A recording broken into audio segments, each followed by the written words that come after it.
سے زیادہ 500 دن سے زیادہ کا ٹائم گزر گیا ہے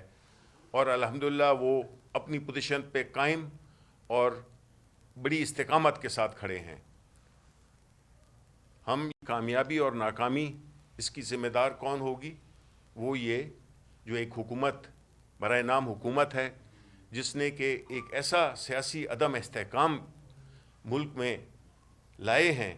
جس سے کہ نہ صرف ہماری اکانومی ہماری معیشت تباہ ہوئی ہے ہو رہی ہے،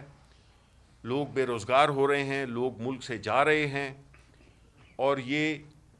تاثر دینے کی کوشش کی جا رہی ہے کہ سب کچھ اچھا ہو گیا ہے۔ مہنگائی سے آج بھی پاکستان کے عوام سخت تنگ ہیں،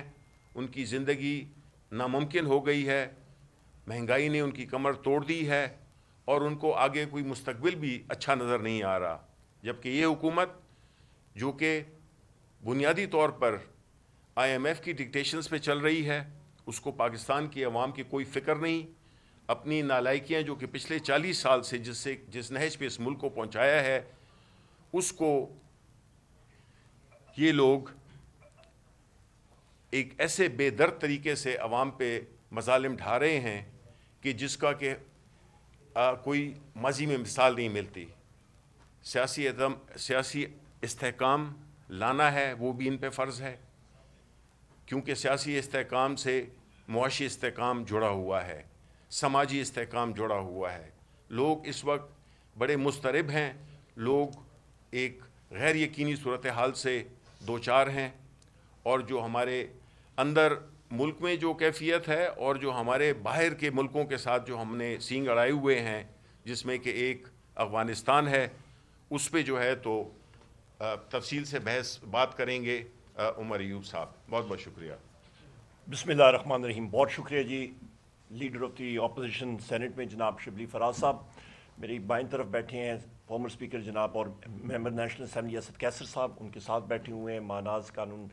دان جناب ڈاکٹر بابر روان صاحب جو فیڈرل منسٹر بھی رہ چکے ہیں لاء کے اور آپ کے پارلیمنٹری افیئرس کے، اور فارمر فائنانس منسٹر کے پی جناب تیمور خان جھگڑا صاحب۔ خواتین و حضرات، آج کی پریس کانفرنس کا آپ کو جو کانٹورز ہیں وہ میرے بڑے بھائی جناب شبلی فراز صاحب نے بتا دیے۔ بنیادی طور پہ میں اپنی فوکس ڈسکشن رکھوں گا، اور آج اکانومی کے اوپر اس طرح کی زیادہ لمبی چوڑی ڈسکشن نہیں ہوگی، باقی حقائق جو اس وقت پولیٹیکل چیزیں چل رہی ہیں اس پہ ہوگی، معیشت پہ اور باقی چیزوں پہ ہم لوگ کسی اور ٹائم پہ کریں گے۔ بالخصوص میں نے کل شام کو ٹویٹ بھی کیا تھا DGISPR کی پریس کانفرنس پہ۔ سب سے پہلے خواتین و حضرات، پاکستان کے جو ہمارے غیور لوگ ہیں ان کو میں بتانا چاہتا ہوں کہ یہ اس وقت پاکستان ٹائمز کا درینہ دور نہیں رہا، جس وقت ایک اخبار میں حکومت کا جو ورژن ہوتا تھا وہ چھپ جاتا تھا اور ساری دنیا اس کو سچ سمجھتی تھی۔ اس وقت انٹرنیٹ کا دور ہے، جس طرح بھی پاکستان میں رنگ کے انہوں نے انٹرنیٹ کو تھروٹل کیا ہوا ہے، سلو کیا ہوا ہے، پر پھر بھی انفارمیشن جو ہے وہ پہنچ جاتی ہے، لوگ نوجوان نسل ہیں وہ ایک دم اس چیز کو پک کر لیتے ہیں۔ سب سے پہلی چیز آپ کو میں دکھانا چاہتا ہوں فیکٹس پہ کہ آپ کے پاس نمبر 1 یہ 8 تاریخ کی 8 نومبر 2021 پہ نمبر 1 آپ کو میں بتانا چاہتا ہوں جناب والا کہ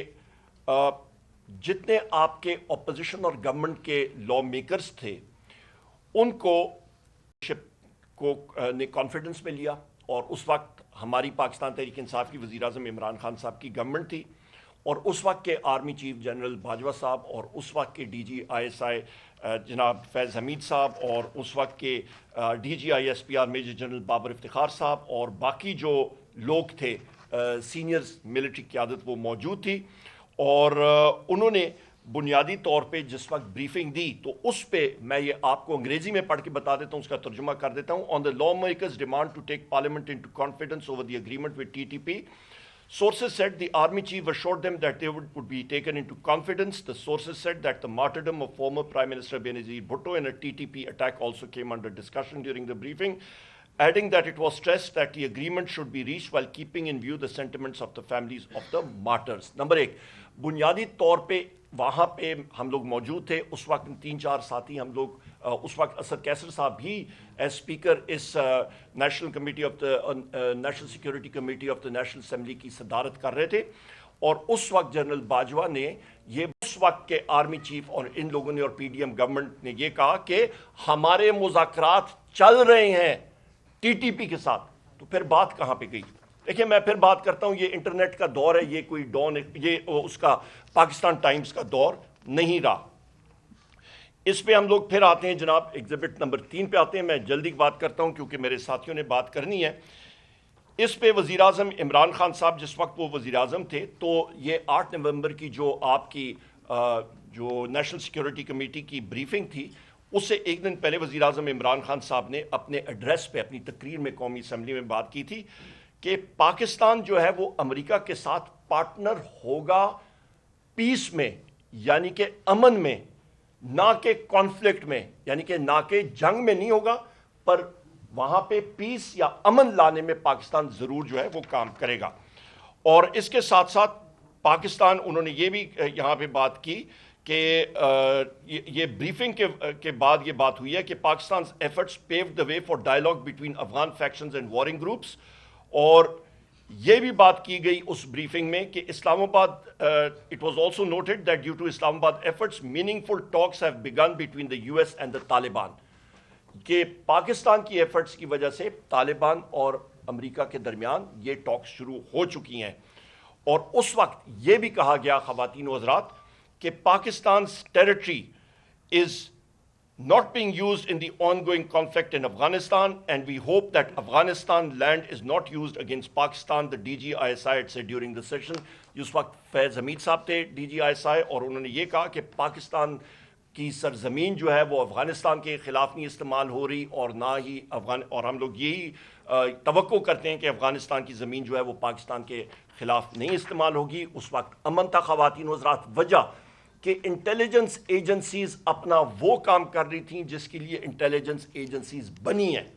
نہ کہ وہ لگی ہوئی تھی میڈیا کے خلاف، میڈیا کے آپ کے اینکرز کے خلاف، رپورٹرز کے خلاف، میڈیا ہاؤسز کے مالکان کے خلاف، اور آپ کے سیاسی جو ہم لوگ پی ٹی آئی کے لوگ ہیں یا سیاسی مخالفین کے خلاف۔ تو یہ وہ چیزیں تھیں جو آپ کے سامنے تھیں۔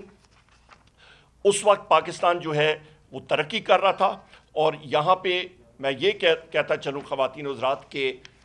یہ حقائق جو ہیں، فیکٹس آر سیکرڈ، یہ حقائق آپ کے سامنے میں نے رکھ دی ہیں۔